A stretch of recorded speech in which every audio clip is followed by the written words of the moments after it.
Welcome back sa akin channel. Narito na naman tayo sa isang mainit na usapin na umuugo ngayon sa iba't ibang balita at social media.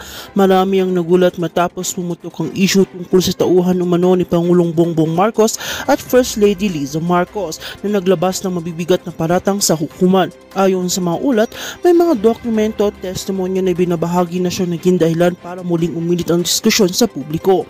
Ang naturang kaso ay nagbigay ng panibagong pananaw sa mga kilos at desisyon ng mag-asawang Marcos. Sa bawat issue na lumalabas, mas naging kritikal ang mata ng mga mamamayan at natural lamang sa maraming netizens na nakatutok upang malaman ang totoo. Sa kabilang banda, hindi rin maiwasang magkaroon ng mga tanong totoo nga ba ang alikasyong ito o bahagi lamang ng politika at siraan. Sa social media, mabilis na kumalat ang balita sa iba't ibang opinyon ng lumitaw. May ilan na agad naniwala at umayon sa mga paratang, habang may iba naman nagsasabing ito ay paninira lamang sa imahe ng Pangulo at ang kanyang asawa. Dito natin makikita kung gaano kahati ang pananaw ng mga Pilipino at kung paanong bawat bagong isyu ay nagiging sanhi ng mas mainit pang talakayan. Mahalagang tandaan ang lahat ng ito ay nakasalalay pa rin sa magiging proseso ng hukuman. Doon matutukoy kung may matibay na ebidensya at kung may dapat managot sa mga akusasyon.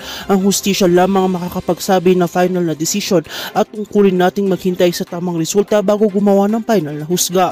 Kaya't mga ka-channel, manatili tayong mapanulit, huwag basta-basta magpapadala sa mga lumalabas na balita sa internet. Sa huli, ang mahalaga ay mananatiling bukas ang ating isipan at makinig sa mga magkabilang panig. Abangan natin ang mga susunod pang update tungkol sa isyong ito. At gaya dito sa akin channel, patuloy nating bubusisiin ng mga may init na usapin. Kaya huwag nang kalimutang mag-like, share and subscribe para lagi kang updated sa aming channel. At para naman po sa mga viewers and commenters natin dyan, manatiling nakatutok sa aming channel.